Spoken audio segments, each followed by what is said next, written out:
Jon Stewart called you a fiery preacher for economic populism? Oh, my God. Listen. I mean, you know, my favorite part about it was when he goes, I'm not going to be a part of any part of a party that Hasan Piker's a part of. Well, didn't you just say, like, he's a communist, so he's not part of your party, so don't worry about it. Or I'm not going to play a part in a party that Hasan Piker has a role in, and you're like, don't worry, you won't. Like, I don't know if he understands how time works. Yeah. Yeah, so that's actually something that's really interesting. Like the James Carville attack and the John Fetterman attacks have been whipping up a lot of the older liberals who despise these figures. Like there are a lot of people who are, you know, social democrats. There are a lot of social democrats out there who just hate these guys, right? And they are very close to us ideologically. When we get like attacked by some of the most odious figures in the Democratic Party, the far right of the Democratic Party's big tent, perhaps some of them that are, you know, aching to be out of the tent, a lot of people respond positively to my impact or influence, our influence as a community. And they say, no, these guys are doing something that is clearly disruptive. These guys are doing something that is clearly having an impact on the ground. And we would much prefer this wing of the party than the right-wing elements of the party, because the right-wing elements of the party have constantly hinged their need to be at the center of power on their ability to win elections. So when you don't win elections with that message, when you don't win elections on the narrative that you need to pivot to the right, at a certain point, people are going to say, yeah, you're wrong. We're going to test out something different. We are going to test out something different because Bernie possibly was right. That is the resounding message. It's the most reductive, but it is the resounding message of these primaries, of this midterm election cycle. Bernie was right. Bernie would have won. And that isn't about Bernie Sanders personally. It's more so about left economic populism. It's about socialism. It's about the movement. Like that's, I mean, and not to be gross about it, but like, yeah. It's okay. No, I think that's fair. That young guy, that's a fiery preacher for economic populism and other things. Nope. I'm going to wait till he burns himself out, and then I'm going to come back in 2040. It's the 90s, baby. Let's go. And me and Mary Madeline are going to do a show. Why do they keep putting him on TV? Because he's available. Because he'll say things that get aggregated. Like in the same reason, like, you know, they clip things. He's a guy that will say, and by the way, contradict himself every couple of months. As soon as he's been proven wrong. Which, by the way, like, when was the last time you won something? Yeah. Oh my God. It's crazy. My goat is cooking James Carville and John Fetterman. Jon Stewart is 90 years old. Of course, he called Hasan a young man. He is young. He's young in heart. Jon Stewart tried to defend your Hamas clip too. In the right, like in the way that you talk to El Sayed, like, why call them pro-Hamas if they just want to criticize? Well, because I said that because he's campaigning with people that are absolutely pro-Hamas. Well, who you mean Hasan Piker? You say is pro-Hamas, and so you're basing this just on that. He said he is. You know, like if you campaign and proud to.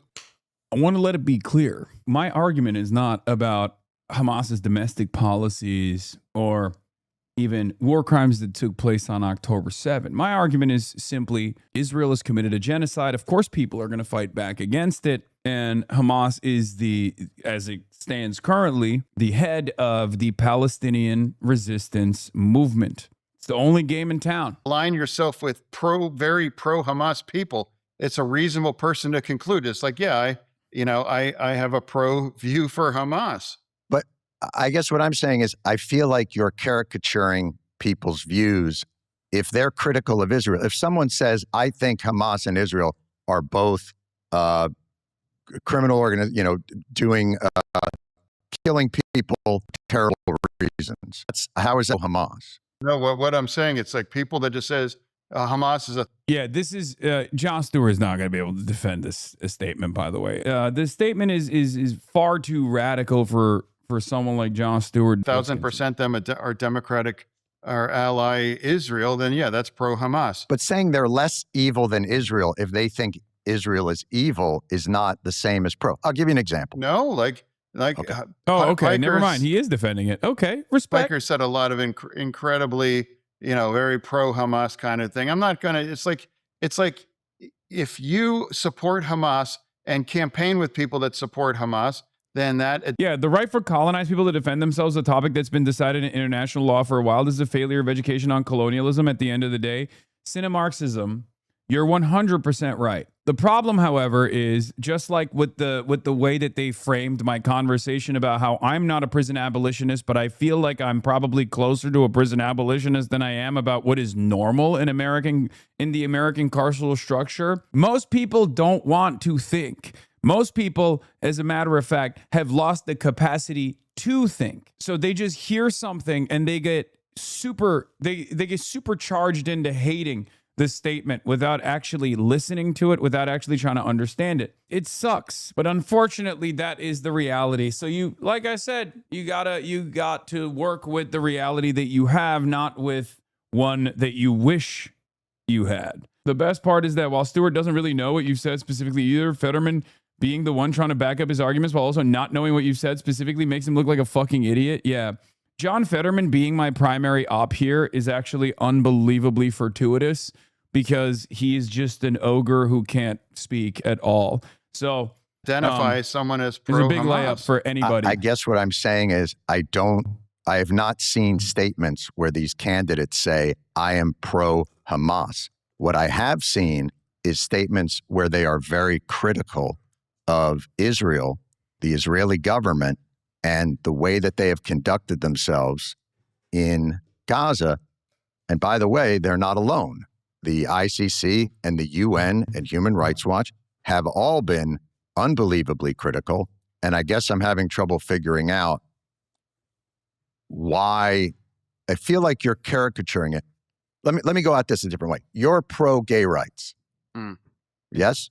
Yeah, I mean, I'm coming up on the 13th. Great. I watched the whole interview. I genuinely don't know how Fetterman is allowed to serve as a senator at this point. He's pro-Israel. That's it. You can literally be brain damaged as long as you're a reliable vote for Israel. No one's going to make a big fuss about it. And all of the outlets that offer him a spot rarely are contentious. Rarely ever do they ask the question, hey, don't you feel like your mental faculties are getting in the way of you making decisions as a senator? You can be mentally handicapped as an American senator. You can be a geriatric American senator as long as you're like a reliable vote for American militarism, as long as you're a reliable vote for Israel, as long as you're a reliable vote for corporate interests. They're not going to make a big fuss about it. The reality of the matter is, I mean, look at Mitch McConnell, right? He's currently serving, and I don't think he's serving anything. I think he probably isn't even actually around. They said they released him from the hospital to recover at home. We still haven't seen him, right? Yeah, he's serving dead. That's what he's serving. He's certainly not serving cunt. That's what it is. That's the reality. It doesn't matter. These are empty seats. These are just seats that turn into vehicles for whatever a set of corporations and their interests are. That's just the reality. That's just the unfortunate reality. And honestly, the public is endlessly manipulatable, right? The public is endlessly malleable. This is one of those examples. Like, we'll see. I think it's good that we have good fighters this time around in the upcoming midterms that won't actually play by these rules, whereas like corporate Democrats always have and will fall victim to these empty attacks presented by the Republicans. They're always playing defense. They're always allowing the Republicans to set the agenda. They're always allowing the Republicans to dominate discourse. We present something different. We want to set the agenda, not the opposition. So the Democrats now have a real opportunity. Democrats now, broadly as a party, as the national party, the National Democratic Party, have an opportunity to set the agenda, to talk about an affirmative vision of a better future for all Americans, to talk convincingly about what they will do different, what Trump has promised and failed to deliver on. These are real things that the Democrats could do. And so far, unfortunately, many of these Democrats have leaned into the attacks coming from the Republican side. They've leaned into it with their constant highlighting of the Republican attack ads against Abdul al-Sayed. They're obviously seeing someone like myself as a real threat to their comfortable sinecures that they want to protect. We keep creating excitement around this movement all around the country. We're outgunned and we're outraised, but we're still not outmatched.